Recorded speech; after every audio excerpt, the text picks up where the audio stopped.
होगी होगी किसी के पास आकाश को चूमने वाली इमारतें, 56 माले की बिल्डिंग, सन्नाटा।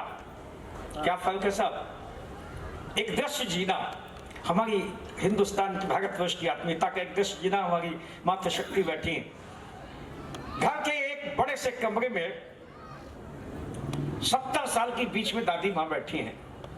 जीना आप लोग, आसपास मोहल्ले की भी स्त्रियां बैठी, घर की स्त्रियां बैठी, ढोलक बज रही है, मजीरे बज रहे हैं, उल्लास देवी माँ के गीत चल रहे, उल्लास का वातावरण। सोच देखना कितना बड़ा उल्लास का वातावरण है। अचानक दादी माँ का हाथ उठता है, ढोलक बंद, मजीरे खामोश, दादी माँ गीत बंद। दादी माँ अपना चश्मा उतारती हैं और धोती के पल्लू से कोरों में फंसे हुए आंसू पोंछती हैं और कहती हैं, काश वो बंबई से छोटी वाली भी दोनों बच्चों के साथ आ जाती तो घर कितना भरा पूरा हो जाता।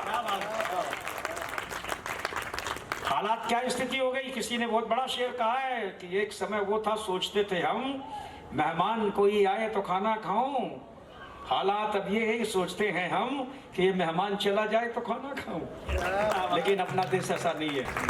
तो हम नहीं भूले कल कल करती गंगा यमुना का बहना, हम नहीं भूले काम वाली बाई को भी दादी चाची अम्मा कहना। हम हिंदुस्तानी मुसीबतों की पटी चादर मिलजुल कर सीना जानते हैं। हम भगवान शिव शंकर के वंशधर, संकट का जहर पीना जानते हैं। और हम होंगे किसी के पास आकाश को चूमने वाली इमारतें, लेकिन हमारे पास ये घर, छोटे कमरे, लेकिन इनमें बसती हैं हमारे प्रेम मोहब्बत की कहानियां। इसी में हम राजा, इसी में हमारी रानियां। अंतिम टुकड़ा पढ़ता हूं कि हमारे सैनिक सीमा पर अकेले नहीं लड़ते।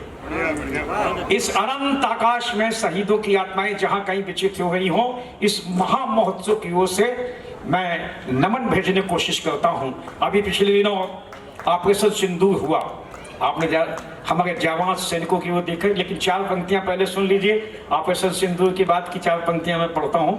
ये सच है। बहुत अच्छा हुआ कि पाकिस्तान के भीतर हमारे सैनिकों ने घुस के आतंकवादियों को मारा, लेकिन एक काम और होना चाहिए।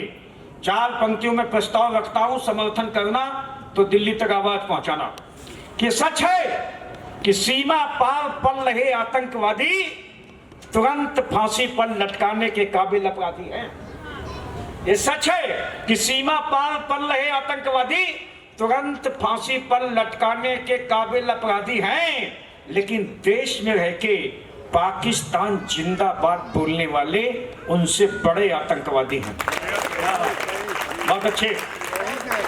इसलिए दंड नीति सीधी सच्ची सख्त सीख, दंड नीति सीधी सच्ची सख्त सीख अनेक होनी चाहिए।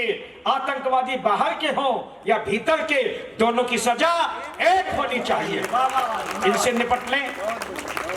बाहर से आने वालों के लिए जो भीतर से कुंडी खोल देते हैं, उनसे निपट लें तो बहुत बड़ी समस्या हल हो सकती है। मैं सैनिकों के सम्मान में कविता पढ़ता हूँ कि हम नहीं भूले कि हमारे सैनिक सीमा पर अकेले नहीं लड़ते। कौन कौन लड़ता है? नेहरू सेंटर लंदन में जब मैंने सैनिकों के सम्मान में ये पंक्तियां पढ़ी तो वो दृश्य आज भी मेरे सामने गूंजता है, जब 250 भारतवंशी खड़े होकर सैनिकों के सम्मान में ताली बजा रहे थे। आप कैसे सम्मान करेंगे आप जाने। बहन जी बस 3 मिनट, बहन जी प्लीज 2-3 मिनट। ये सैनिकों का सम्मान है जिनकी वजह से हम सुरक्षित है। मैंने कहा सुनेगा कि हमारे सैनिक सीमा पर अकेले नहीं लड़ते। कौन कौन लड़ता, अपनी अपनी भूमिका तलाशना। हमारे सैनिक सीमा पर अकेले नहीं लड़ते, उनके साथ बहन की राखी, भाई की भुजाएं, माँ का आंचल, पिता की पगड़ी, दादी की दुआएं, बाबा का बेट, बच्चों की किलकारियां और पत्नी के सिंदूर के साथ साथ पूरा देश लड़ता है। जिंदाबाद जिंदाबाद, जोरदार ताली बजाइए। भारत माता की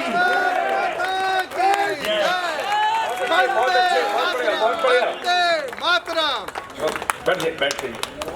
हमारे सैनिक सीमा पर अकेले नहीं लड़ते, उनके साथ बहन की राखी, भाई की बुझाई, माँ का आंचल, पिता की पगड़ी, दादी की दुआएं, बाबा का भेंट, बच्चों की किलकारियां और पत्नी के सिंदूर के साथ साथ पूरा देश लड़ता है। चाहे हमीद हो, हर दयाल या कि हरविंदर, हर कोई मुस्कुराते हुए वतन की भेंट चढ़ता है। और शहीद सैनिक, पंक्तियां सुनना, और शहीद सैनिक देवदूतों के साथ स्वर्ग के विमानों में उड़ते हैं। और शहीद सैनिक देवदूतों के साथ स्वर्ग के विमानों में उड़ते हैं। दुनिया में भारत एक ऐसा देश है जहां शहीदों की चिताओं पर हर वर्ष मेले जुड़ते हैं। क्या बात है।